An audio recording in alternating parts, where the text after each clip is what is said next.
Bismillahirrahmanirrahim. Alhamdulillah nahmaduhu wa nasta'inuhu wa nastaghfiruh. Wa na'udzu billahi min shururi anfusina wa min sayyiati a'malina. May yahdihillahu fala mudilla lahu wa may yudlil fala hadiya lahu.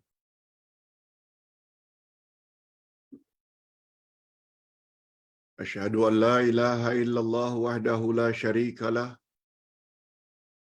wa asyhadu anna Muhammadan abduhu wa rasuluh la nabiyya ba'dah.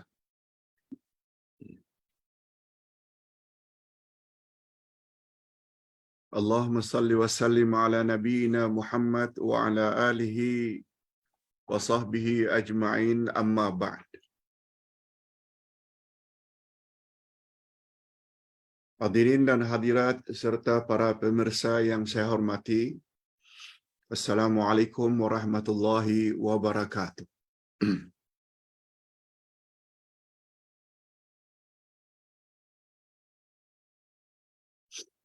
Alhamdulillah, kita bersyukur kehadirat Allah Azza wa Jalla.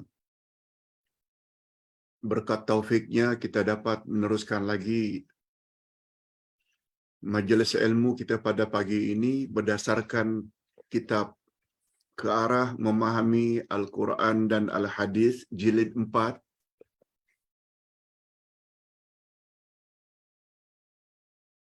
halaman 273 hingga 282. InsyaAllah di bawah tajuk pengajaran di balik teguran Allah. Pengajaran di balik teguran Allah.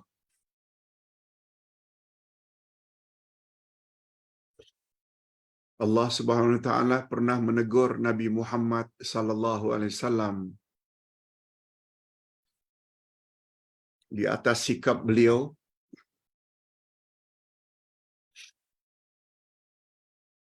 apakah pengajaran di balik teguran tersebut. Ini yang kita akan ambil insya-Allah dalam pertemuan lebih kurang 1 jam ini.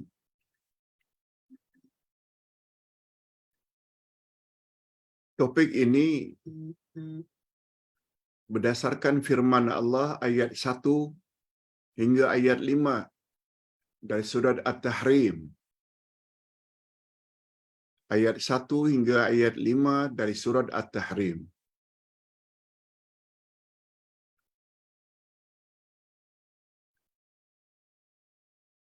Untuk mendapat keberkatan, Ustaz baca 1 ayat dahulu. A'udzubillahi minasyaitonirrajim.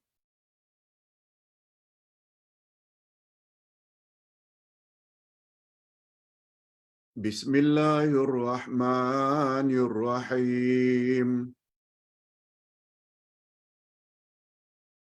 Ya ayyuhan nabiyyu lima tuharrimu ma ahallallahu lak. Tabtaghi mardata azwajik. Wallahu ghafurur rahim.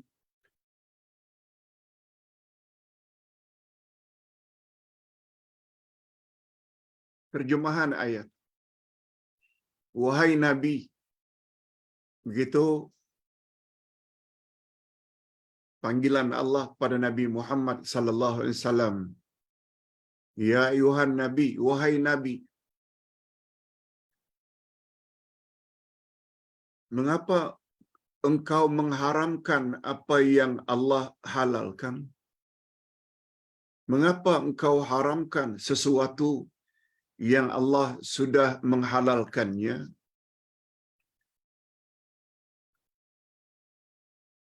Semata-mata karena mencari kesenangan hati isteri-istrimu.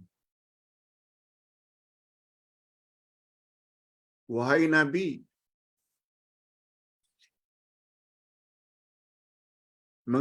Mengapa kamu mengharamkan apa yang Allah menghalalkannya bagimu? Karena kamu mencari kesenangan hati isteri-istrimu, dan Allah Maha Pengampun lagi Maha Penyayang.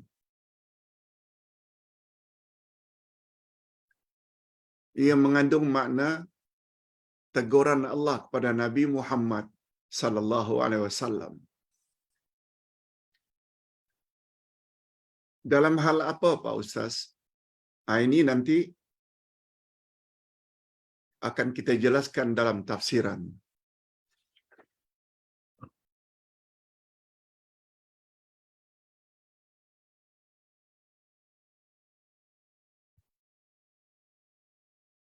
Sebelum kita sampai kepada tafsiran ayat, bagus juga kita tahu apa sebab ayat ini diturunkan oleh Allah pada Nabi, yang dipanggil dengan asbabun nuzul.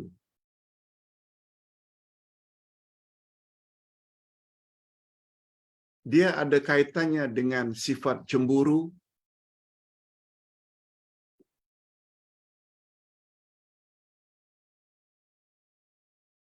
dari beberapa isteri Rasulullah sallallahu alaihi wasallam terhadap yang lain, yaitu khususnya Aisyah dan Hafsah. Ceritanya seperti ini.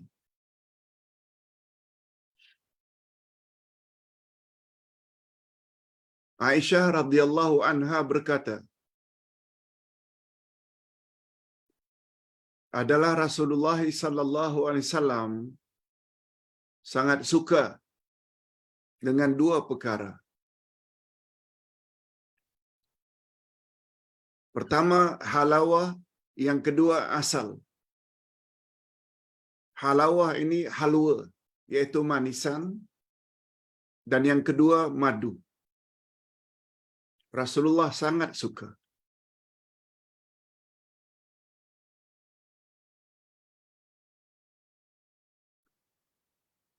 Sudah menjadi kebiasaan baginda Rasul sallallahu alaihi wasallam, apabila beliau selesai salat asar,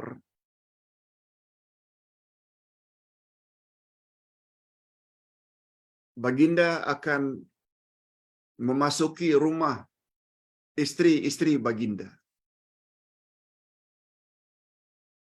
Semua kita tahu baginda mempunyai beberapa orang isteri, lebih daripada 4. Sebagaimana kita sama-sama maklum, itu termasuk khususiat khas untuk Nabi. Isteri baginda semuanya 9. Habis salat asar biasanya beliau akan masuk secara bergilir satu demi satu rumah isteri-istrinya.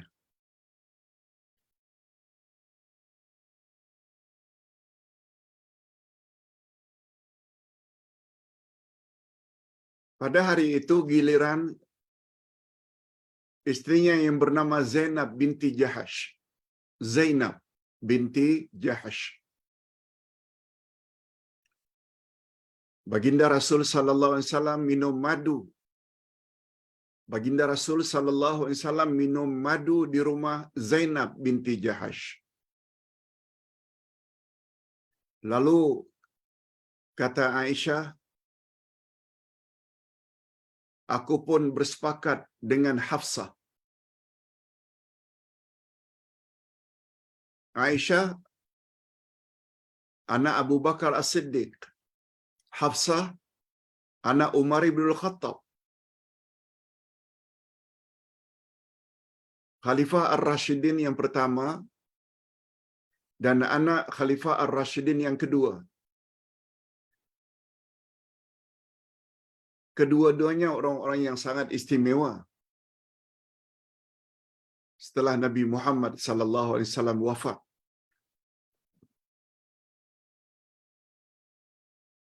Lalu aku pun bersepakat dengan Hafsah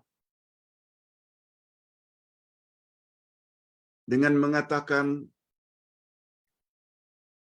jika baginda memasuki di antara rumah kita, hendaklah kita mengatakan kepada baginda, saya tercium bau maghafir. Saya tercium bau maghafir. Maghafir ini sejenis tumbuh-tumbuhan yang tumbuh di Hijaz, di sekitar Mekah. Rasanya manis,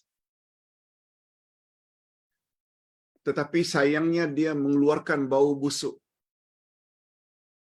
Itu tanaman yang namanya maghafir.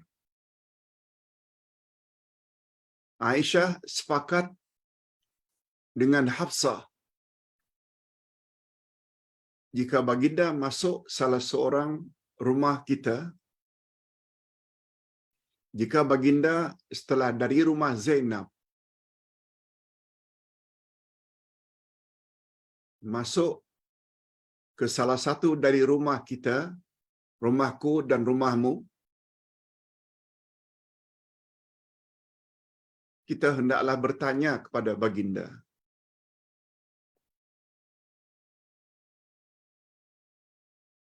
apakah Tuan telah makan maghafir? Apakah Tuan ya Rasulullah telah makan maghafir? Yaitu tanaman yang manis rasanya, tapi bila dimakan mengeluarkan bau busuk. Baginda Rasul sallallahu alaihi wasallam pun menjawab, tidak, aku hanya minum madu di rumah Zainab binti Jahash.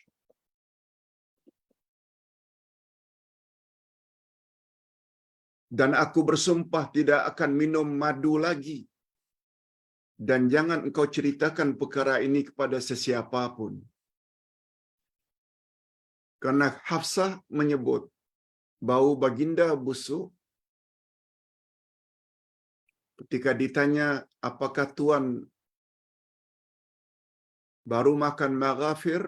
Jawab Nabi, tidak. Yang aku minum adalah madu di rumahnya Zainab binti Jahash. Nah, karena engkau tercium bau busuk dari mulutku, kata Nabi, wallahi, aku berjanji tidak akan minum madu lagi setelah ini.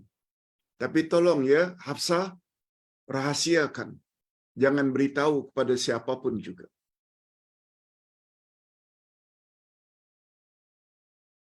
Hadis sahih riwayat Imam Bukhari dan Imam Muslim. Jadi kita tidak perlu ragu lagi kesahihan cerita ini, yang menjadi sebab mengapa turun ayat tadi.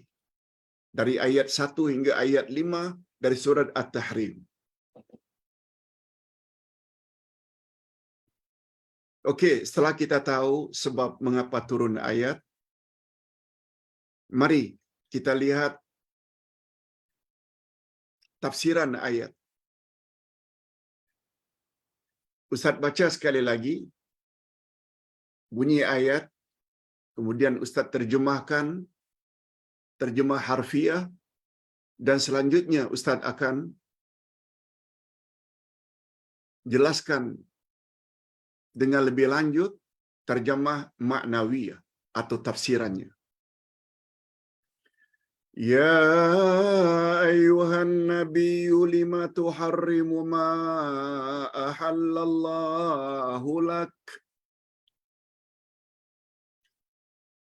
tabtaghi mardata azwajik wallahu ghafurur rahim. Wahai Nabi, mengapa engkau mengharamkan sesuatu yang Allah telah halalkan kepadamu semata-mata karena ingin mendapat kesenangan atau simpati dari istri-istri kamu? Dan Allah Maha Pengampun lagi Maha Penyayang. Yes, itu dia terjemah harfiah.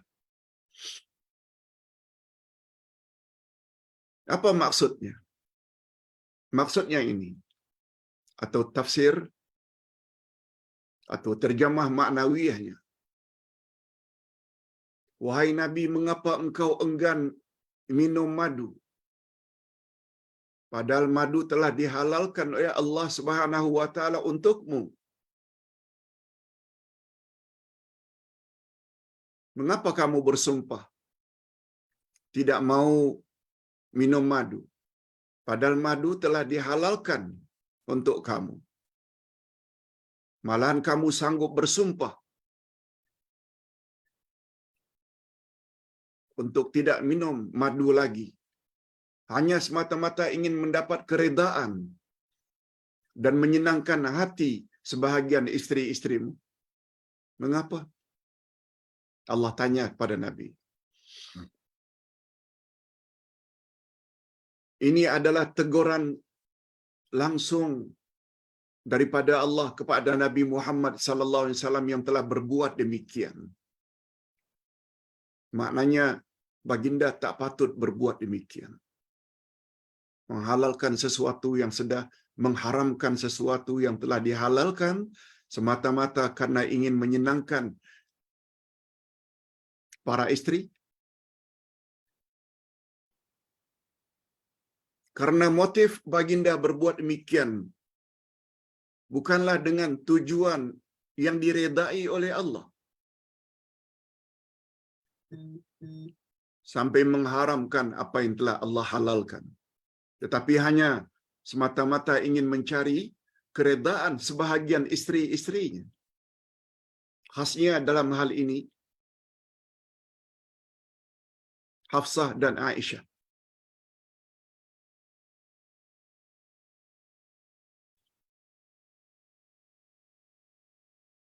Namun demikian Allah Subhanahu wa taala akhiri ayat tersebut. Allah Maha Pengampun lagi Maha Penyayang. Wallahu Ghafurur Rahim. Faedah ayat tersebut diakhiri dengan Allah Maha Pengampun lagi Maha Penyayang. Maksudnya Allah Maha Pengampun terhadap dosa-dosa hamba-Nya yang mahu bertobat. Dan Allah telah pun mengampuni engkau di atas keenggananmu terhadap apa yang telah dihalalkannya itu. Jangan bimbang, hai Muhammad. Allah telah pun mengampun kesilapanmu itu. Dan Dia Maha Penyayang kepada hamba-hambanya yang taubat, sehingga Dia tidak akan menyiksa mereka karena dosa-dosa yang telah berlalu. Pengajaran yang dapat kita ambil, siapa saja yang telah menukar hukum Allah, sama ada menghalalkan apa yang Allah haramkan atau mengharamkan apa yang Allah telah halalkan, jika tobat, tak ada masalah. Allah Subhanahu wa taala bersedia untuk mengampunkan karena Allah Maha Penyayang. Sama ada hal itu dilakukan oleh Nabi atau dilakukan oleh umatnya. Okey, itu pengajarannya.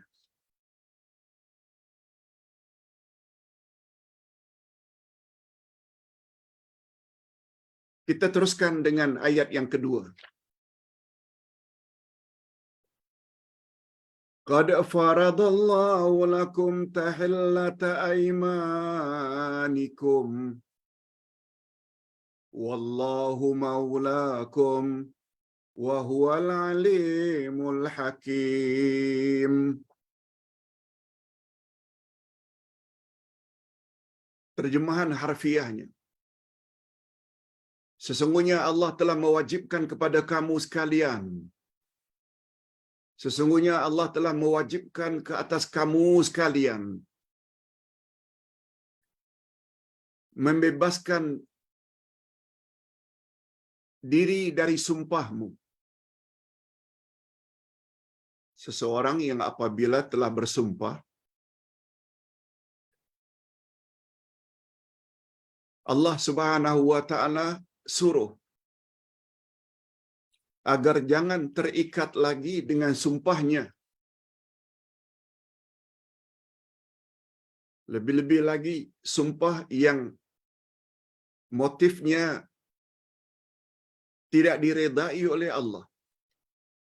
Wajib hukumnya dibatalkan atau dibebaskan. Dan Allah adalah pelindungmu. Dan dia maha mengetahui lagi maha bijaksana. Kalau kita dah terlanjur bersumpah. Sebagai contoh umpamanya, ibu kita selalu dibuli oleh adik-beradiknya. Sama ada uncle kita atau aunty kita membuli ibu kita atas sebab-sebab tertentu. Kita selaku anak yang simpati dan sayang pada ibu, jangan sampai bersumpah.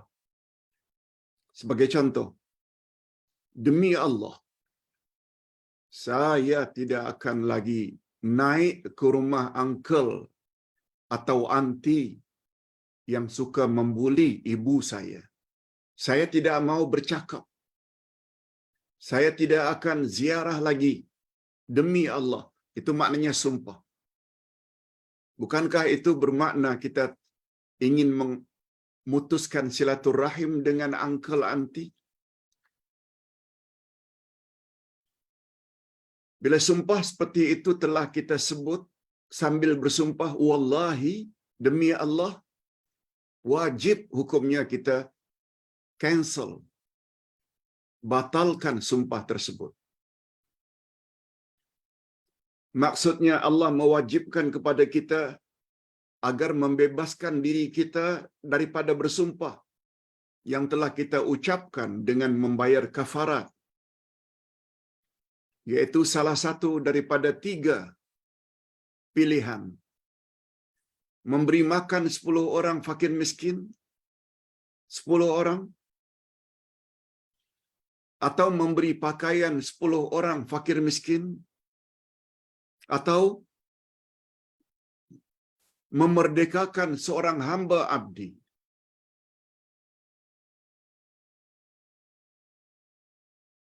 Tiga perkara itu boleh dipilih. Tidak semestinya mengikuti urutan.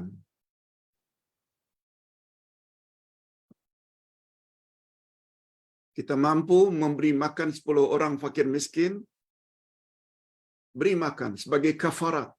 Kafarat maknanya penutup dosa sumpah yang dilarang tadi. Atau memberi pakaian 10 orang fakir miskin, atau memerdekakan hamba. Walaupun dalam hal ini Nabi Muhammad sallallahu alaihi wasallam beliau bayar kafarat sumpah beliau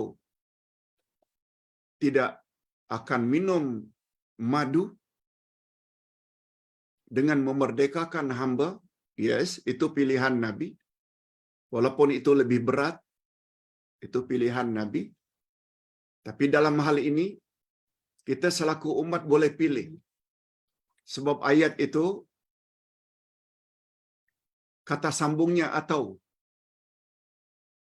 Beri makan 10 orang fakir miskin, atau beri pakaian 10 orang fakir miskin, atau merdekakan hamba. Kata sambung atau, dia membawa makna lil khiyar, boleh pilih. Berbeza jika ayat Quran menggunakan kata sambung dan. Kalau dan, dia mesti tertib. Yes, itu pengajarannya. Malah kata Nabi di dalam satu hadis, andai kata ketiga-tiga pilihan itu kita tak mampu, cukup berpuasa selama 3 hari.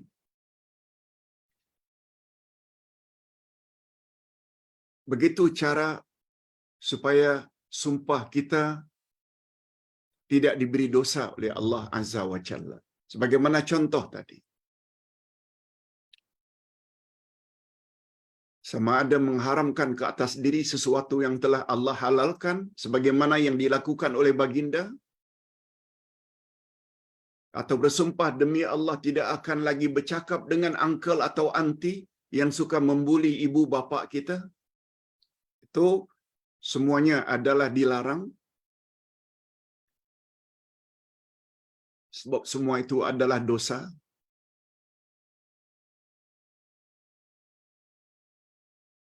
Dan tentang ayat yang berkaitan dengan kafarat ini, kita boleh lihat dalam surat Al-Maidah ayat 89. Ayat 89 surat Al-Maidah.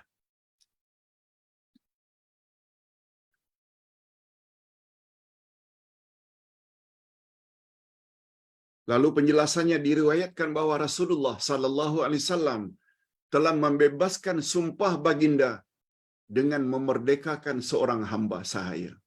Yes, itu pilihan baginda. Nah, selesai pembahasan tentang ayat yang kedua. Kita ikuti dengan ayat yang ketiga.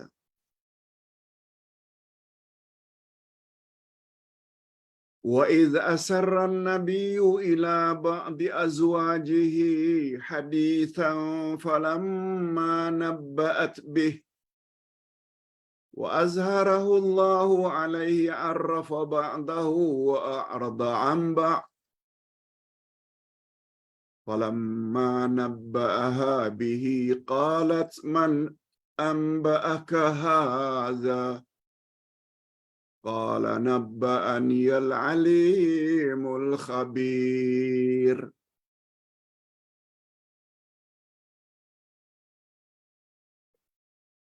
Terjemahannya.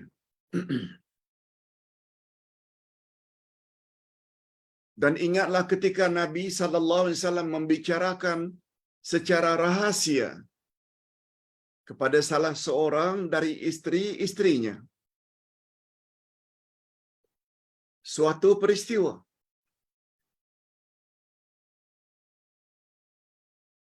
Nanti kita akan sebut peristiwa apa. Maka tatkala Hafsah menceritakan peristiwa itu kepada Aisyah dan Allah memberitahukan hal itu semua pembicaraan antara Hafsah dengan Aisyah kepada Muhammad. Lalu baginda Rasul sallallahu alaihi wasallam memberitahukan sebahagian yang beritakan Allah kepadanya dan menyembunyikan sebahagian yang lain kepada Hafsah. Ringkasnya macam ini.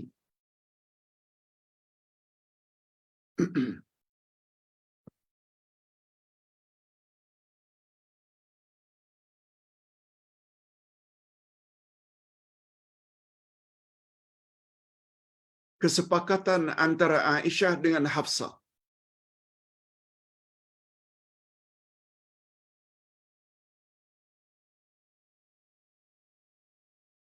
Walaupun Nabi Muhammad sallallahu alaihi wasallam bersumpah di hadapan Hafsah, kalau mulutku mengeluarkan bau yang busuk, wahai Hafsah, disebabkan minum madu di rumah Zainab, wallahi demi Allah, mula sekarang aku tidak akan minum madu lagi. Tapi ingat ya wahai Hafsah, jangan kau ceritakan kepada sesiapa pun rahasia ini. Itu permintaan Nabi kepada Hafsah. Tetapi karena Hafsah telah ada kesepakatan awal dengan Aisyah, dia ceritakan kepada Aisyah. Maknanya Hafsah mungkin janji.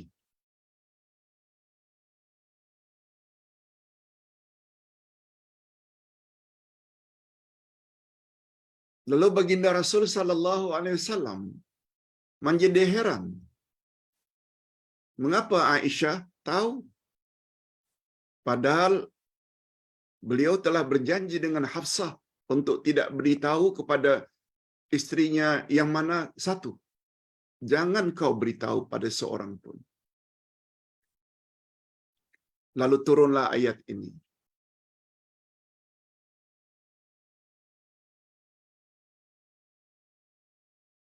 Mari kita baca dia punya tafsiran.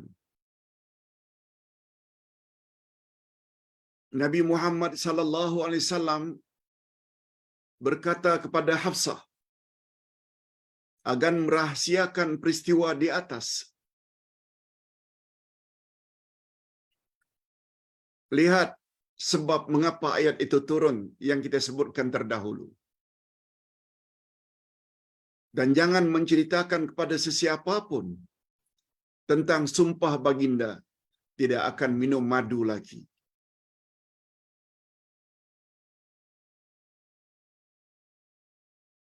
Tetapi Hafsah telah menceritakan semua rahasia itu kepada Aisyah.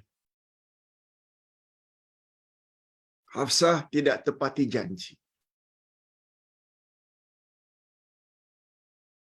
Dia ceritakan rahasia sumpah baginda itu kepada Aisyah. Allah Subhanahu wa taala yang Maha mengetahui telah memberitahu kepada Nabi tentang pakatan rahasia antara Hafsah dengan Aisyah. Allah telah beritahu pada Nabi. Sebab Nabi terima wahyu. Lalu Nabi pun menceritakan sebahagian sahaja kepada Hafsah daripada apa yang telah diberitahukan oleh Allah kepadanya. Dan Rasulullah sembunyikan beberapa perkara lain lagi yang Rasul tidak ceritakan kepada Hafsah.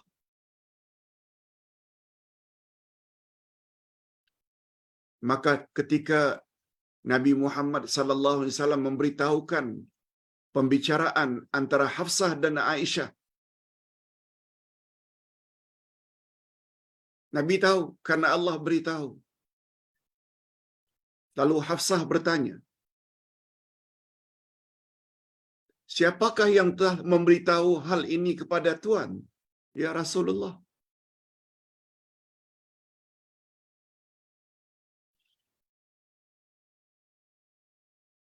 Siapa yang memberitahu? Tanya Hafsah kepada Nabi. Nabi sallallahu alaihi wasallam menjawab, telah diberitahu kepadaku oleh Allah yang Maha mengetahui lagi Maha mengenal. Tak usah bohonglah dengan aku. Kamu telah ceritakan kan sumpahku kepada Aisyah. Hafsah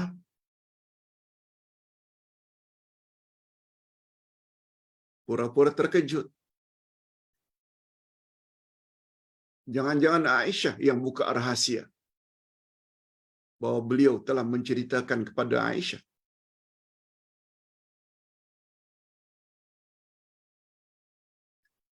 Tapi Nabi jawab, Allah yang telah memberitahu kepadaku tentang kesepakatanmu, Hafsah, dengan Aisyah untuk mengena Zainab binti Jahash. Ini sifat cemburu yang kadang-kadang timbul dari wanita secara keterlaluan. Dia boleh berlaku walaupun pada diri istri-istri Rasulullah sallallahu alaihi wasallam. Okey, kita jelaskan lebih lanjut lagi. Apa maksudnya, Pak Ustaz? Ketika Rasulullah sallallahu alaihi wasallam menceritakan kepada Hafsah apa yang telah mereka sepakati dan sebahagian pembicaraan antara mereka berdua yaitu antara Hafsah dan Aisyah. Lalu Hafsah merasa heran dan terkejut, lalu bertanya, siapa yang telah memberitahu Tuan, ya Rasulullah, tentang perkara ini? Antara aku dengan Aisyah ada semacam kesepakatan. Siapa yang beritahu kepada Tuan?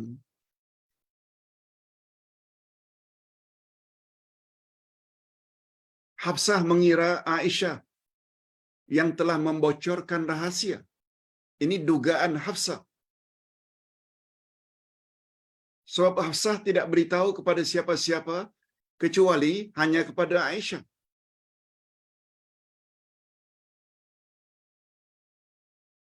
Timbul dugaan di hati Hafsah, Aisyah yang membocorkan rahasia, memberitahu kepada Nabi. Tapi jawab Nabi tidak.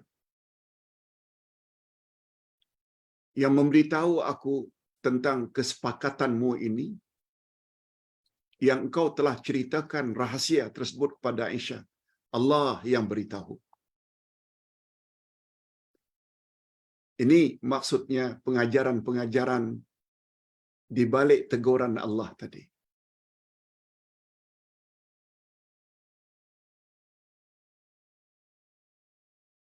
Jangan mengira kesepakatan rahasia antara kita dengan yang lain tidak diketahui oleh Allah. Jangan. Salah sangat. Allah tahu segala-galanya. Lebih-lebih lagi kalau kita dah belajar Al-Asma'ul Husna, Al-Alim, Al-Khabir. Jelas, clear bagi Allah. Hafsah radhiyallahu anha mengira Aisyah radhiyallahu anha telah membocorkan rahasia mereka berdua.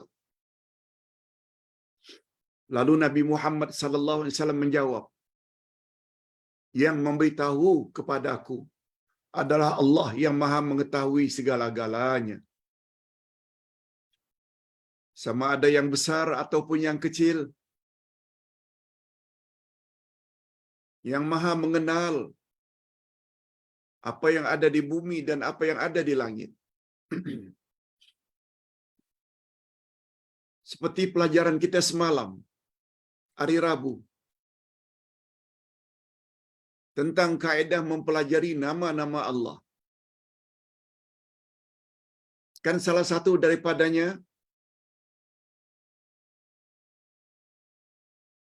nama-nama Allah itu ada yang muta'addi dan ada pula ghairu muta'addi. Muta'addi maknanya yang melampau daripada sekedar yang tertulis, itu muta'addi.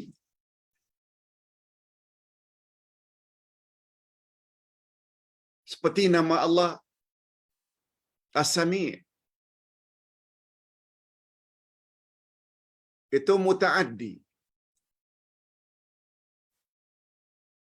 Di dalam nama As-Sami', 3 perkara terdapat padanya. Pertama, nama Allah As-Sami'. Allah Maha mendengar. Ini bagi yang kurang faham semalam tentang penjelasan muta'addi, ini penjelasannya. Bila nama Allah itu yang muta'addi, ada 3 pengajaran yang dapat kita ambil daripada nama Allah muta'addi. Pertama, nama Allah As-Sami', Maha mendengar. Yang kedua, di dalam nama Allah As-Sami' ada sifat Allah sama, mendengar. Dan yang ketiga, terdapat di dalamnya hukum. Apa hukum, Pak Ustaz, di dalam As-Sami'? Hukum bahwa Allah mendengar segala-galanya. yang kita ucap secara lantang dan kuat, kita ucap secara berbisik-bisik, yang kita panggil dengan munajat, perlahan-perlahan, yang kita sebut dalam hati, semua Allah tahu. Itu kandungan yang ketiga, yaitu hukum daripada nama Allah As-Sami'. Adapun yang ghairu muta'addi, seperti nama Allah Al-Hayyu, Allah Maha Hidup. Di dalamnya hanya ada dua perkara. Yang pertama, nama Allah Al-Hayyu, dan yang kedua sifat yang terdapat di dalam nama Allah Al-Hayyu, yaitu hayat. Itu sebabnya Al-Hayyu termasuk ke dalam ghairu muta'addi. Tak ada hukum di situ. Nah, bila Ustaz relatekan dengan Al-Alim, dengan Al-Khabir, dia termasuk muta'addi.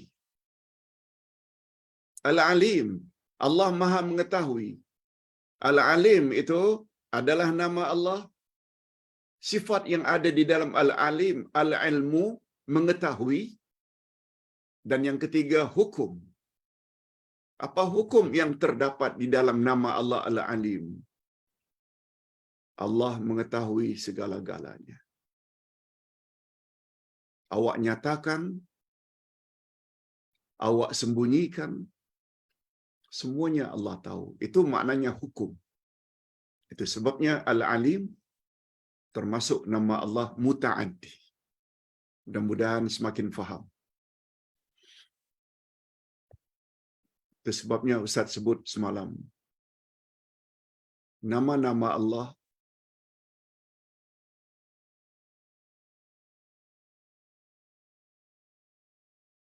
termasuk ilmu yang sangat penting. Sebab mustahil kita dapat mengetahui siapa Allah kecuali dengan mengetahui Al-Asma'ul Husna. Cuma dalam mempelajari Al-Asma'ul Husna, manusia terbagi dua. Ada yang mempelajari secara benar, Al-Haq. Ada pula yang mempelajarinya secara salah, menyimpang, menyeleweng. Kita sudah baca semalam ayat 180 surat Al-A'raf. Allah menyebut, Walillahil asma'ul husna fad'uhu biha. Allah memiliki nama-nama yang terbaik. Maka panggillah Allah dengan menyebut nama-namanya itu. Lalu Allah ikuti, وَذَرُوا الَّذِينَ يُلْحِدُونَ فِي أَسْمَائِهِ سَيُجْزَوْنَ مَا كَانُوا يَعْمَلُونَ. Jauhi olehmu orang-orang yang telah menyimpang dalam mempelajari nama-nama Allah. Maknanya mereka mempelajari nama Allah caranya tak betul. Dan Allah akan balas, akan siksa orang-orang yang menyimpang dalam menyebut nama-nama Allah. Nah, dari situlah mengapa kita semalam beritahu perlu belajar Al-Asma'ul Husna ikut kaedah, ikut formula. Kaedah mempelajari nama-nama Allah ada 6. Kita baru belajar 3 semalam.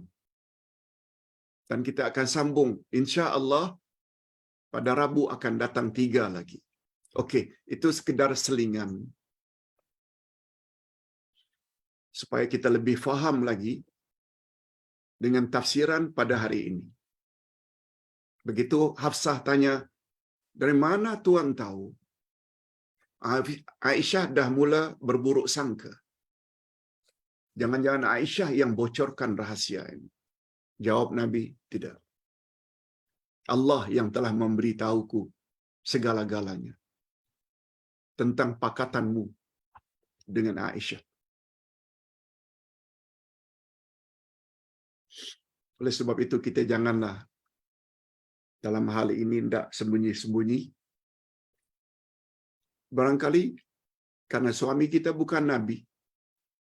Barangkali suami tak tahu.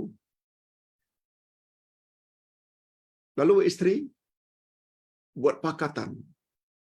Walaupun suami tak tahu. Memanglah tak tahu sebab suami tidak terima wahyu. Suami kita bukan Nabi.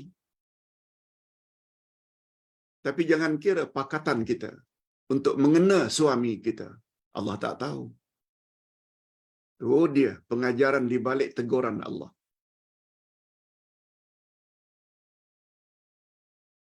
Lalu Allah Subhanahu Wa Taala teruskan dengan ayat yang keempat. Kita baca dulu. In tatuba ilallahi faqad dagat qulubukuma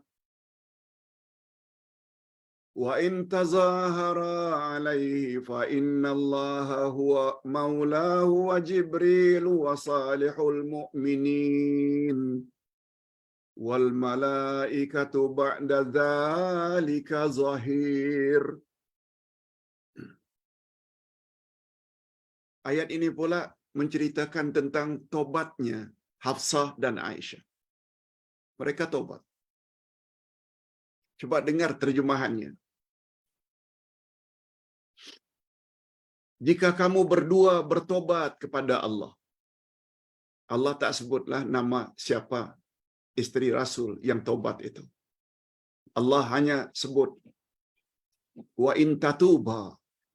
Jika kamu berdua bertobat kepada Allah, maka sesungguhnya hati kamu berdua telah condong untuk menerima kebaikan. Itu yang terbaik.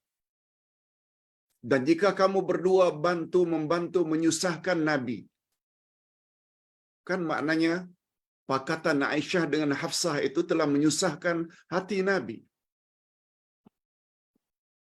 Maka sesungguhnya Allah adalah pelindungnya. Allah ingat, Allah itu pelindung Nabi. Begitu juga malaikat Jibril, pelindung Nabi. Begitu juga orang-orang yang beriman yang baik-baik. Mereka akan membela Nabi. Jangan coba-coba menyusahkan Nabi. Hei Hafsah. Hei Aisyah.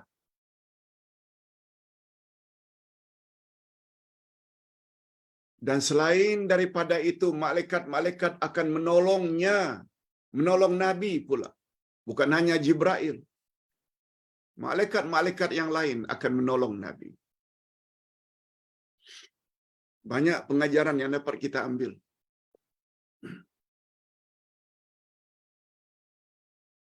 Termasuk mereka yang mencemoh Nabi, mengejek Nabi. Termasuk mereka yang membenci sunnah Nabi jika disampaikan. Karena terlalu fanatik dan ta'assub kepada tuan guru. Ini pengajaran. Jangan hina Nabi. Jangan perkecilkan Nabi. Cakap Nabi kamu tidak ambil. Cakap gurumu. Cakap kiaimu. Cakap habaib. Tuan guru. Itu yang kamu utamakan. Sikap itu indirectly, secara tidak langsung, telah mengecilkan hati Nabi. Jangan. Bertobatlah segera. Itu maksudnya. Ini yang kita maksudkan pengajaran di balik teguran Nabi. Teguran Allah pada Nabi. Apa di baliknya? Walaupun pada ayat ini khas teguran itu kepada Hafsah dan Aisyah,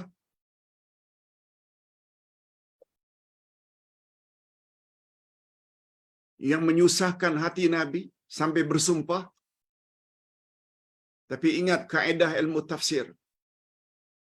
Al-ibrah bi umumil alfaz la bi khususil asbab. Segala pengajaran ayat Quran adalah seumum lafaznya. Ia bukan khas untuk orang-orang yang karenanya ayat itu diturunkan. Betul, ayat itu diturunkan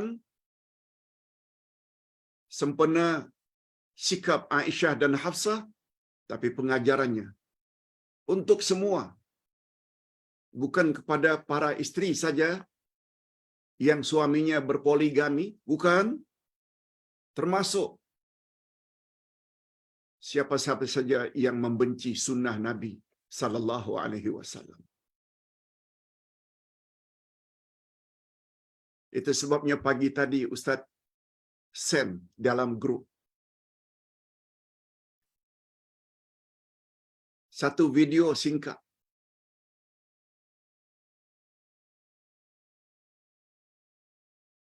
yang Ustaz tulis di bawahnya, setiap Muslim mesti tahu apa makna sultanam bayyinah. Sultanam bayyinah maknanya bukti. Yang kita perlu ikut sesuatu yang ada kaitannya dengan agama, mesti ada bukti, mesti ada hujah, mesti ada dalil. Bukan berdasarkan ramai yang ikut. Allah berfirman pada ayat 116 surat Al-An'am, "Wa in tuti' aktsara man fil ardi yudilluka an sabilillah." Bila kamu patuhi majoriti manusia, niscaya mereka akan menyesatkan kamu dari jalan Allah. Ayat ini memberi isyarat banyaknya penyokong bukan menunjukkan mesti benar. Ramainya penyokong satu-satu parti tidak semestinya parti itu mesti benar, bukan. Lihat ayat 116 surat Al-An'am. Coba yang berlaku, apa yang berlaku pada hari ini tentang parti yang paling besar. Tapi ternyata semua kita tahu, banyak penyokong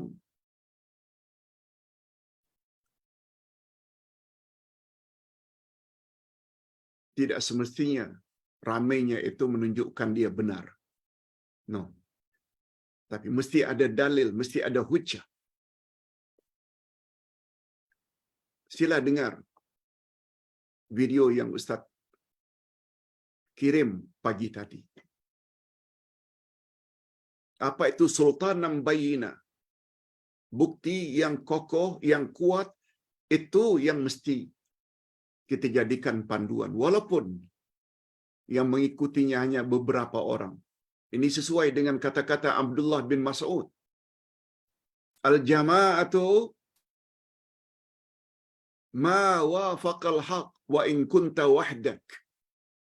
Ahlu sunnah wal jamaah itu, yaitu puak yang selamat, yaitu siapa saja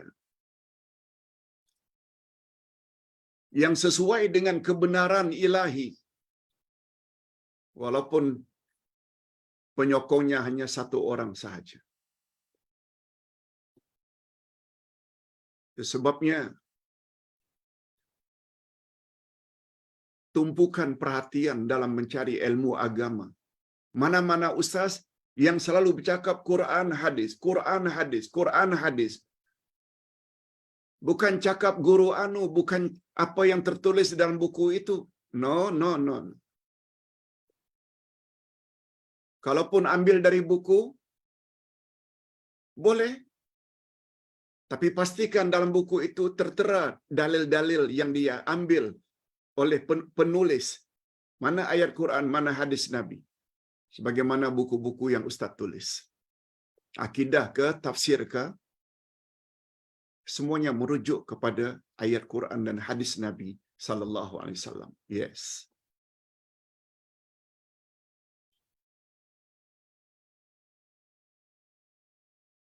Ustaz ulang sekali lagi, ayat ini ditujukan kepada Hafsah dan Aisyah agar mereka berdua bertobat kepada Allah terhadap dosa mereka. Dosa.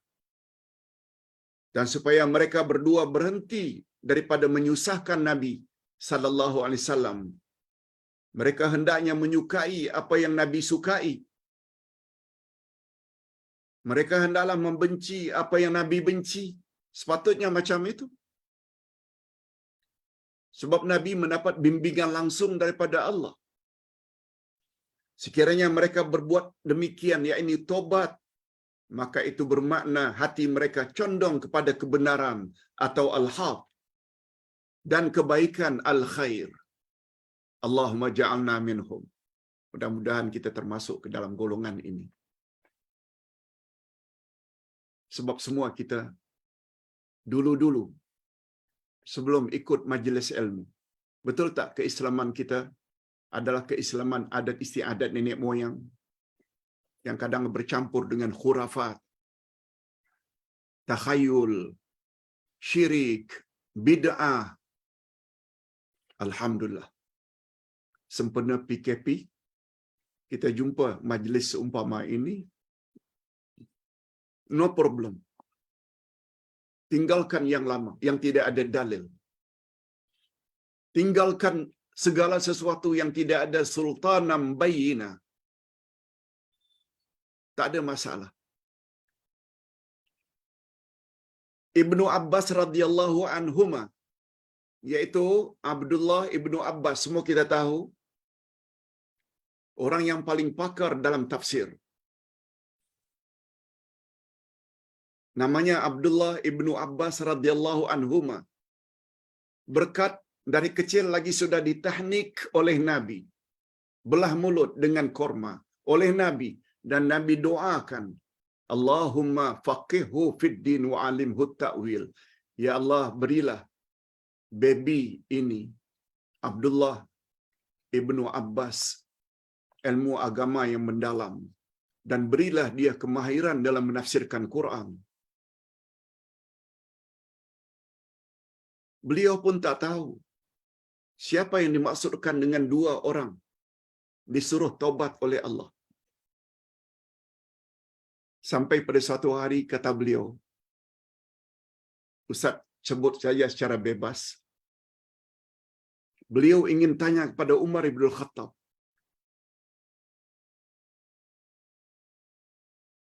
Ketika itu Umar menjadi khalifah yang kedua. Karena ingin sangat tahu, dan beliau tak tahu siapa yang dimaksudkan dengan dua wanita ini. Umar ibn Khattab pergi haji. Abdullah ibnu Abbas juga pergi haji. Berangkat dari Madinah pergi ke Mekah.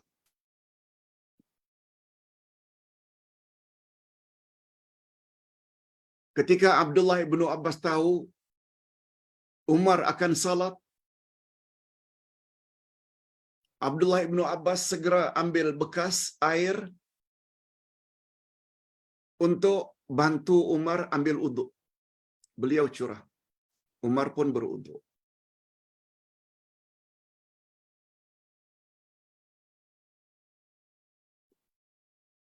Sambil mencurah air untuk uduk Umar ibn Khattab, Abdullah ibnu Abbas bertanya, Ya Amiral Mu'minin. Ini menunjukkan ketika itu Umar dah jadi khalifah. Yang kedua, Ya Amiral Mu'minin, boleh tak saya tahu siapakah dua wanita dari isteri-isteri Rasul yang dimaksudkan dalam firman Allah itu? Jika kamu berdua bertobat kepada Allah. Itu makna ayat tadi. Ibnu Abbas korek daripada Umar ibn Khattab. Coba dengar apa jawaban Umar. Sungguh heran kau ini, wahai Ibnu Abbas. Mereka berdua adalah Aisyah dan Hafsah anakku. Aisyah anak Abu Bakar, anak khalifah pertama, dan Hafsah anakku. Itu kata Umar ibn Khattab radhiyallahu anhu. memberitahu kepada Abdullah ibnu Abbas. Nah, ini semakin menguatkan lagi. Semakin menguatkan lagi bahwa dua wanita itu adalah dua daripada dua anak dua khalifah Abu Bakar dan Umar. Aisyah binti Abu Bakar, Hafsah binti Umar ibn Khattab. Dalam ayat di atas Allah juga memberi amaran kerasnya. Apa dia amaran keras dari Allah? Bahwa jika pakatan untuk menyusahkan Nabi sallallahu alaihi wasallam diteruskan juga, seperti cemburu yang keterlaluan, dan menyebarkan rahasia Nabi sallallahu alaihi wasallam, maka Allah tetap akan melindungi rasulnya. Begitu juga malaikat Jibril. Begitu juga orang-orang mukmin yang baik-baik dan para malaikat lainnya. Ustaz tadi dah jelaskan. Sekali lagi Ustaz ulang. Al-ibrah bi umumil alfaz, la bi khususil asbab. Segala pengajaran dalam Al-Quran adalah seumum lafaznya. Ia bukan khas untuk orang-orang yang karenanya ayat itu diturunkan. Malah kita dapat ambil pengajaran pagi ini bukan hanya sempena kesepakatan para isteri untuk mengenakan suami yang berpoligami, malah lebih luas daripada itu. Andai kata Nabi Muhammad sallallahu alaihi wasallam menjadi susah hati, termasuk menghina Nabi, termasuk terlalu fanatik dan ta'assub pada tuan guru, pendapat-pendapatnya, mazhab-mazhab tertentu, ketepikan hadis-hadis Nabi yang datang secara sahih, semuanya itu termasuk ke dalam menyakitkan hati Nabi. Menyakitkan hati Nabi. Dan Nabi akan tahu, sebab dalam mahkamah ilahi, ketika kita nanti disidang dalam mahkamah ilahi, Allah sebagai hakim akan panggil saksi untuk umat akhir zaman adalah Nabi Muhammad sallallahu alaihi wasallam. Ya Muhammad, si fulan ini telah buat begini. Memang macam itu kah? Kalau kita ikut Nabi, Nabi akan jawab, benar, macam itu yang aku ajar. Senang hati Nabi. Tapi bila ditanya oleh Allah kepada Nabi, dia telah amal ini. Memang macam itukah yang engkau ajar, hai Muhammad? Nabi akan katakan tidak. Di situ hati Nabi sedih. Dikatakan kafir, marah. Muslim mengucap 2 kalimat syahadat. Tapi ucapan Nabi, perbuatan Nabi diperleceh. Nabi akan tahu nantinya. Nah, kita sampai ke ayat yang terakhir. Apa dia, Pak Ustaz?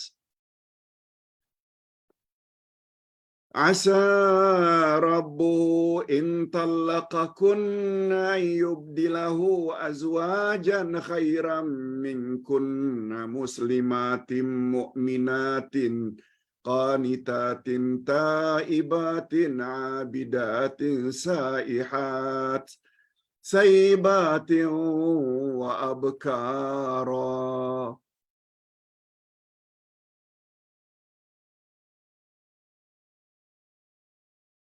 Topik ini diakhiri dengan ayat yang kelima yang artinya, jika Nabi menceraikan kamu, hei istri-istri Rasul. Jika Rasul menceraikan kamu, boleh jadi Tuhannya akan memberi ganti kepadanya dengan istri-istri yang lebih baik daripada kamu sekalian. Allah boleh bagi Nabi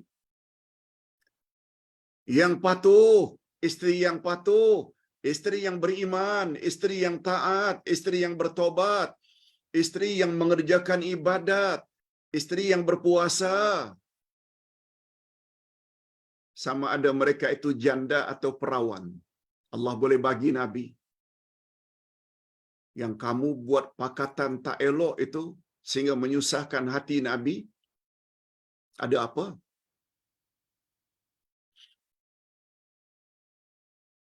Kalau Nabi ceraikan kamu boleh, bukan tak boleh. Boleh.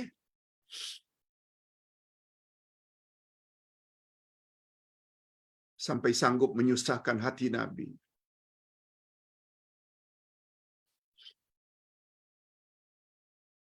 Aku boleh beri Nabi sebagai pengganti sama ada janda atau gadis yang kuat beribadat, yang berpuasa, yang bertobat, dan. Disebut sifat-sifat isteri-isteri Nabi. Jika Nabi ceraikan semua isteri. Maksudnya, itu baru terjemah harfiah. Apa dia terjemah maknawiyah? Maksudnya, sekiranya Nabi Muhammad sallallahu alaihi wasallam mengambil keputusan untuk menceraikan isteri-istrinya yang selalu menyusahkan baginda, maka Allah berjanji akan menggantikan untuk Nabi sallallahu alaihi wasallam isteri-isteri yang lebih baik, yang mempunyai sifat-sifat terpuji, antara lain patuh, beriman, taat, selalu bertobat, banyak beribadat, berpuasa, dan lain-lain sifat-sifat yang mulia. Hadirin dan hadirat, dengan demikian selesailah tafsiran kita. Cuma bagus juga sebagai kesimpulan, Ustaz bacakan saja. Yang pertama, kesimpulannya ada 6. Bagus juga kita tahu. Khasnya bagi yang belum punya buku.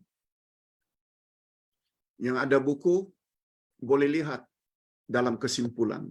Pertama, kita para suami dilarang oleh Allah Subhanahu wa taala untuk mengharamkan apa yang telah Allah halalkan semata-mata ingin mendapat simpati atau rasa senang hati para istri.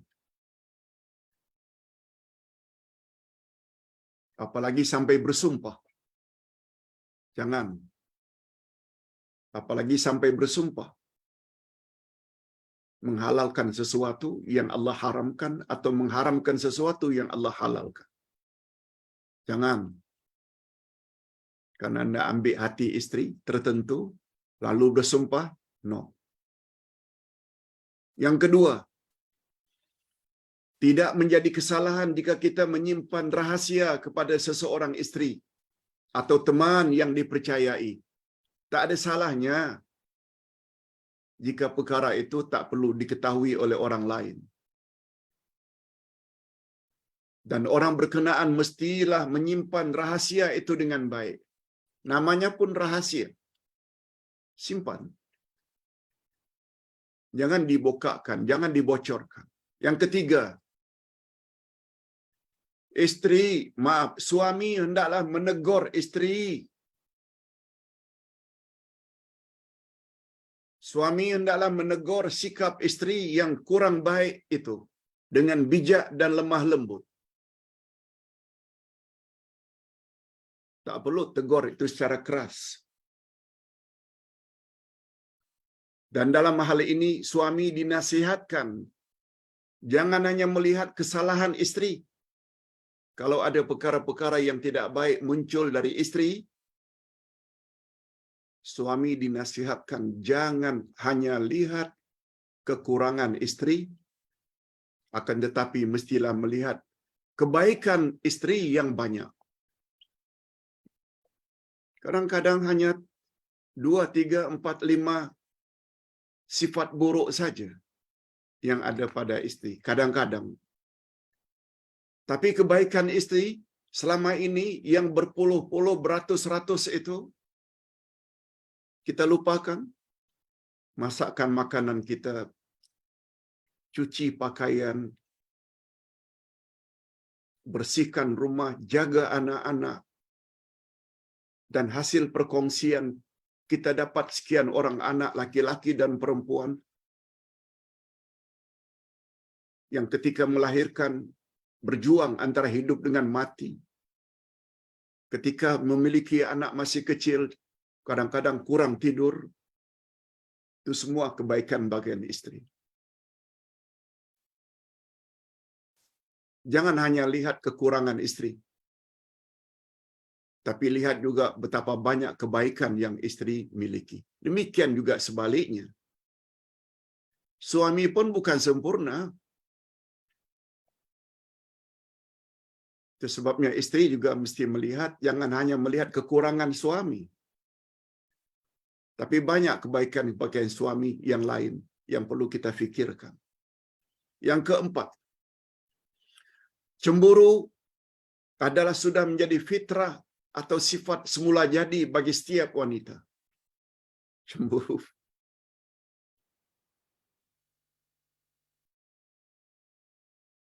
Istri yang cemburu menunjukkan dia sayang pada suaminya. Itu maksudnya. Cemburu adalah sifat semula jadi. Tapi dengan syarat. Sifat tersebut tidak mengurangi iman. Tapi jangan keterlaluan. Sebagaimana cemburu keterlaluan Aisyah dengan Hafsah. Asal jangan keterlaluan. Segala-gala keterlaluan mesti tak elok. Makan, minum. Tapi jangan keterlaluan. Allah tak suka kepada orang yang melampaui batas. Keterlaluan, semuanya tak elok. Yang kelima, jaminan pertolongan dan perlindungan daripada Allah untuk nabinya menunjukkan bahwa pakatan dan rencana jahat sesetengah wanita adalah suatu cobaan yang besar bagi para suami. Jadi para suami apabila memiliki beberapa orang istri, banyak-banyak bersabar sebab itu adalah cobaan. Kalau istri satu orang, mungkin tak banyak cobaan. Walaupun terdapat juga cobaan. Tapi berbeza apabila mempunyai istri beberapa orang. Kadang-kadang pening juga kepala suami. Andai kata cemburu di antara mereka itu perkara biasa, itu sudah naluri, fitrah. Tapi ingat para istri, jangan keterlaluan. Nah, yang terakhir, yang keenam. Dalam ayat yang kelima, ayat yang terakhir, Allah secara tidak langsung telah mendedahkan beberapa sifat utama bagi wanita yang salihah. Ini dia. Apa dia sifat-sifat wanita salihah? Mereka patuh, taat kepada suami. Mereka beriman. Mereka taat. Mereka bertobat. Mereka banyak beribadat. Mereka banyak berpuasa, bukan hanya puasa Ramadan, tapi juga puasa Senin Kamis, puasa hari-hari putih, puasa Ashura, puasa Arafah, dan lain-lain. Hadirin dan hadirat, seronok juga kita bahas topik pagi ini. Pengajaran di balik teguran Allah terhadap Nabi Muhammad sallallahu alaihi wasallam. Berikut ini kita coba jawab beberapa soalan jemaah.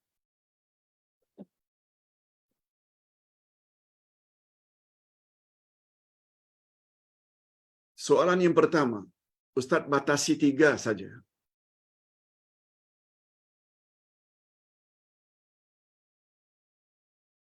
Ustaz, soalan ini ada kaitannya dengan soalan semalam. Berkaitan istri enggan bergaul dengan suaminya adalah berdosa hukumnya, kata Ustaz. Semalam kan ada yang tanya bila istri menopause sudah berhenti haid. dan dia tidak ada lagi nafsu untuk mengadakan hubungan kelamin dengan istri. Lalu suami ingin tidak boleh dengan alasan tidak ada nafsu, lalu istrinya enggan mengadakan hubungan dengan suaminya. Malah ada satu riwayat, istri seperti itu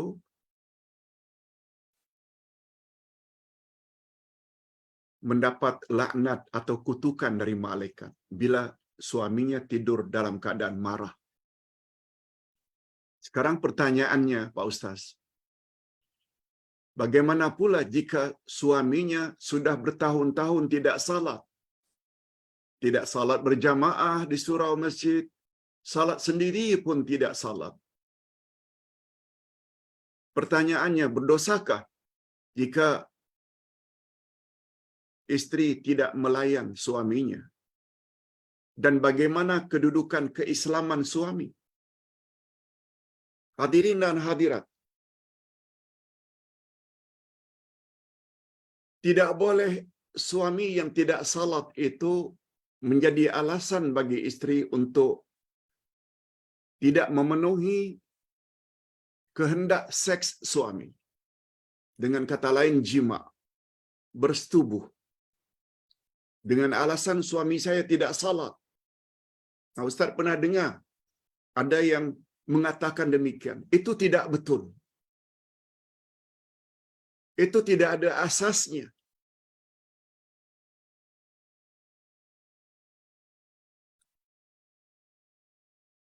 Mungkin ada yang tanya, bukankah meninggalkan salat itu bermakna dia kafir? Ini jawabannya.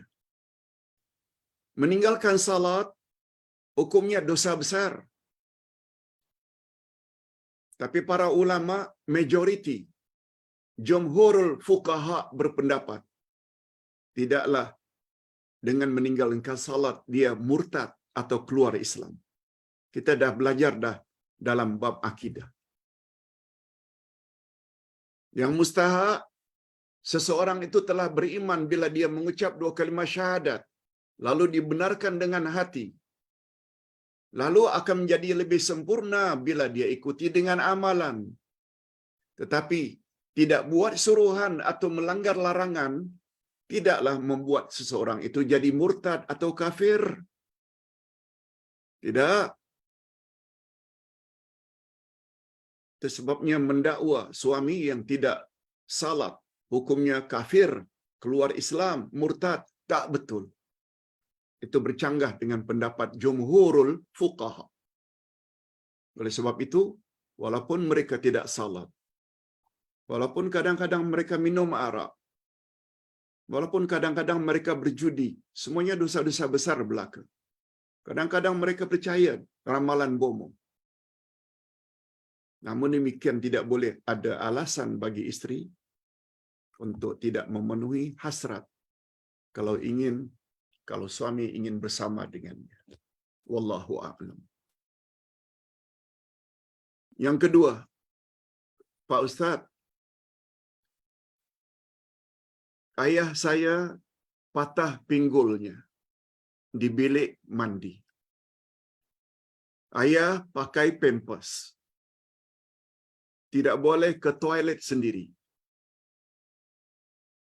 Yang full time menjaga beliau adalah mak saya dan adik saya, perempuan. Adapun adik laki-laki datang sesekali sebelum dia pergi kerja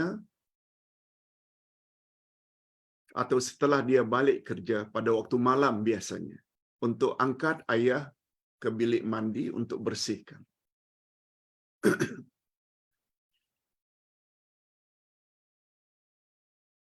Nah, bila waktu siang adik laki-laki tak ada, yang ada hanya mak dan adik perempuan, datang waktu salat, zuhur umpamanya. Boleh tak hanya spray saja dan lap kemaluan suami, kemaluan ayah, dilap oleh adik perempuan saya atau oleh mak saya, tukar pampers Hanya di atas katil, Pak Ustaz. Karena mereka tak kuat bawa ayah ke bilik mandi. Jadi pertanyaan kami, boleh tak kalau mak dan adik perempuan gunakan wet wipes,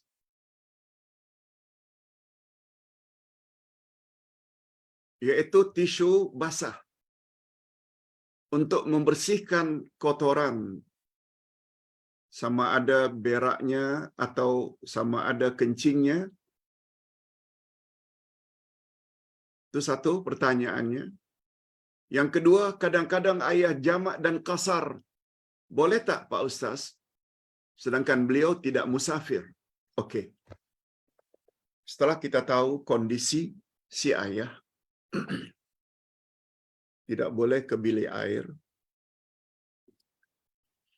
karena yang jaga full time adalah isteri yang sudah berumur dan anak perempuan tak kuat membawa, lalu mereka bersihkan, suruh ayah kencing ke, berak ke, semuanya di atas katil,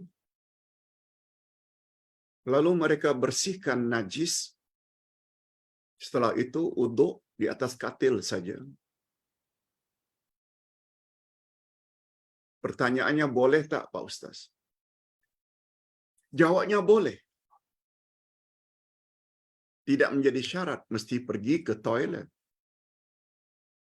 Yang menjadi syarat itu najis-najis dapat dibersihkan, setelah itu beruduk di atas katil pun boleh.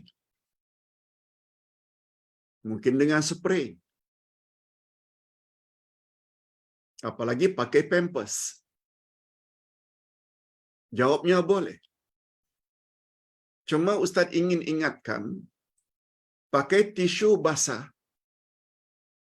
dia tidak boleh. Sebab dalam Islam, cara membersihkan kotoran ada dua, dengan air atau dengan kata lain istinja. Boleh dengan tisu. Yang pada asalnya tisu ini sesuatu yang keras, lagi kesat dan bersih. Zaman dahulu kita boleh istinja, bersihkan najis, selain air juga boleh dengan batu, boleh dengan daun-daun yang sudah kering sebab dia kesat. Tak boleh daun basah sebab dia licin. Nah, pada zaman sekarang daun kering itulah penggantinya tisu. Bila kita gunakan tisu untuk membersihkan kotoran besar kita setelah berak atau membersihkan kencing kita, boleh dengan tisu. Dan tisu dapat menarik kotoran tersebut. Yang itu boleh. Adapun tisu basah itu tidak boleh. Hanya boleh bila gunakan tisu kering dulu sehingga dapat tertarik kotoran-kotoran tersebut, baru kemudian kita gunakan tisu basah, itu boleh. Sebab gunakan tisu basah saja, dia tidak dapat menarik kotoran tersebut. Soalan yang kedua, boleh tak ayah karena uzurnya jamak dan qasar, zuhur, asar, maghrib, isya, karena sulitnya beliau untuk berulang-ulang ambil uduk. Hadirin dan hadirat, jawabnya, jamak boleh, tapi qasar tak boleh. Sebab kebolehan qasar satu saja, yaitu musafir. Ayah tidak musafir. Tapi jamak boleh. Sebab kebolehan jamak ada berbagai. mungkin karena hujan, mungkin karena takut bahaya, mungkin karena merasa susah. Nah, dalam hal ini ayah yang uzur tadi merasa susah bila salat pada waktu masing-masing, zuhur waktu zuhur, asar waktu asar, maghrib waktu maghrib, isya waktu isya, susah. Oleh sebab itu dijamakkan, hukumnya boleh. Sebab Nabi Muhammad sallallahu alaihi wasallam pernah menjamakkan salat zuhur asar dan maghrib isya di Madinah. Bukan karena hujan, bukan karena musafir, bukan karena takut. Abdullah ibnu Abbas ketika ditanya mengapa Nabi berbuat demikian, Abdullah ibnu Abbas hanya menjawab, karena Nabi tidak mau menyusahkan umat. Jadi terhadap ayah tadi yang uzur, jamak boleh, tapi jangan qasar. Wallahu a'lam. Pertanyaan yang terakhir, Pak Ustaz, saya ingin mengeluarkan zakat. Pertanyaan saya, bolehkah saya beri makan fakir miskin? Gunakan duit zakat. Bolehkah saya bantu anak yatim dengan duit zakat? Bolehkah saya beri makan adik abang yang sedang belajar? Bolehkah saya dengan duit zakat sumbang untuk buat kenduri tahlil seseorang arwah yang telah mati? Boleh tak itu semua saya lakukan dengan niat duit zakat? Boleh tak duit zakat saya berikan kepada membantu memberi makan fakir miskin, membantu anak yatim, membantu anak yang sedang belajar, membantu untuk buat kenduri kendara hari ketiga ke, ketujuh ke, ke-100 ke, untuk tahlilan arwah. Hadirin dan hadirat, kita kena ingat ayat 63 dari surat An-Nisa. Allah Subhanahu wa taala menyebut, innamas sadaqatu lil fuqara'i wal masakin wal 'amilina 'alaiha wal mu'allafati qulubihim, hingga akhir. Dalam ayat 63 An-Nisa, Allah sebut ada 8 golongan asnaf yang layak terima zakat. Pertama sekali fakir, miskin, amil, mu'allaf, orang-orang yang berhutang. Oleh sebab itu, jawaban singkat Ustaz, bila puan tadi beri makan anak-anak yatim, dia miskin pula, beri makan fakir miskin, beri makan anak yang sedang belajar, apalagi anak-anak tahfiz, kita beri sumbangan, itu semua boleh. Sebab mereka fakir, mereka miskin. Bukan karena yatimnya, tapi karena miskinnya. Apalagi mereka tahfiz, itu termasuk asnaf fi sabilillah. Sebagaimana yang Ustaz himpun untuk beri makan anak-anak yatim yang belajar hafazan Quran. Itu termasuk fi sabilillah. Adapun keluarkan duit zakat untuk buat kenduri kendara sempena tahlilan arwah, tidak. Dia tidak termasuk. Tak boleh kita keluarkan duit zakat sebab mereka bukan salah satu asnaf daripada asnaf yang 8 tadi. Mudah-mudahan apa yang Ustaz sampaikan ini ada jugalah manfaatnya. Kita akhiri dengan doa. Alhamdulillahirabbil alamin. Wassalatu wassalamu ala asyrafil anbiya'i wal mursalin wa ala alihi wa sahbihi ajma'in. Rabbana ighfir lana dzunubana wa liwalidina warhamhum kama rabbawna shighara. Rabbana hab lana min azwajina wa dhurriyyatina qurrata a'yun waj'alna lil muttaqina imama. Rabbana ighfir lana dhunubana wa israfana fi amrina wa thabbit aqdamana wansurna 'alal qaumil kafirin. Allahumma ya jami'an nasi laumin la raiba fi ijma' bainana wa baina hajatina. Wahai Allah yang telah wahai Allah yang menghimpun manusia di padang mahsyar, himpunkanlah antara kami dengan apa yang kami hajatkan. Ada di antara kami yang sedang sakit, kami berhajat ya Allah, sembuhkanlah penyakit-penyakit kami dan penyakit jemaah-jemaah kami yang sedang sakit, khasnya dari kalangan kaum kerabat kami, sebab tidak ada yang dapat menyembuhkan penyakit kecuali hanya Engkau. Ada di antara kami yang hidup miskin. Oleh sebab itu, berilah mereka keluasan rezeki ya Allah, sehingga mereka menjadi orang-orang yang mampu beribadat kepadamu dengan lebih sempurna. Ada di antara kami yang sangat memerlukan ilmu-ilmu berdasarkan sultanan tayyibah, bukti, dalil yang kuat. Oleh sebab itu, berilah kami ya Allah ilmu yang bermanfaat. Rabbana zidna ilman nafi'a. Ya Allah, berilah kami ilmu yang bermanfaat, khasnya ilmu yang berasaskan Al-Quran dan Sunnah Nabi-Mu. Ya Allah, pada hari ini kami telah belajar pengajaran di balik teguran Allah kepada Nabi. Sungguh banyak pengajaran yang dapat kami ambil. Oleh sebab itu, ya Allah, ya Tuhan kami,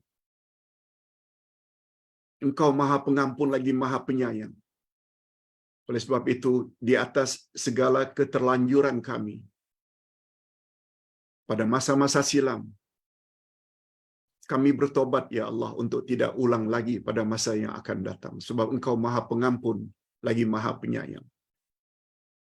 Ya Allah, ya Tuhan kami,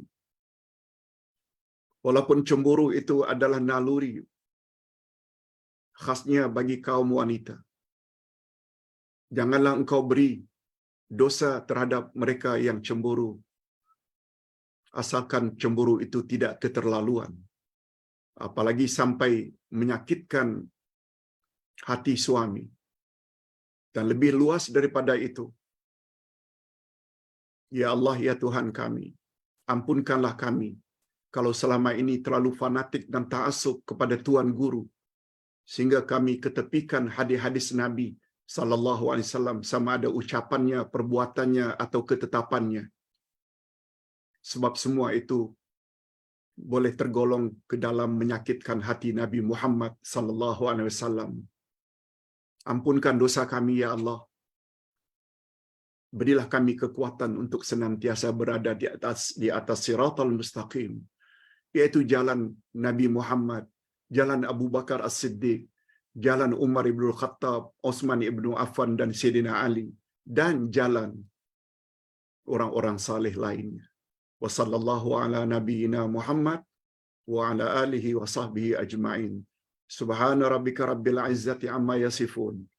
Wa salamun alal mursalin. Walhamdulillahi rabbil alamin. Subhanakallahumma wa bihamdik. Asyhadu an la ilaha illa anta astaghfiruka wa atubu ilaik. Assalamualaikum warahmatullahi wabarakatuh.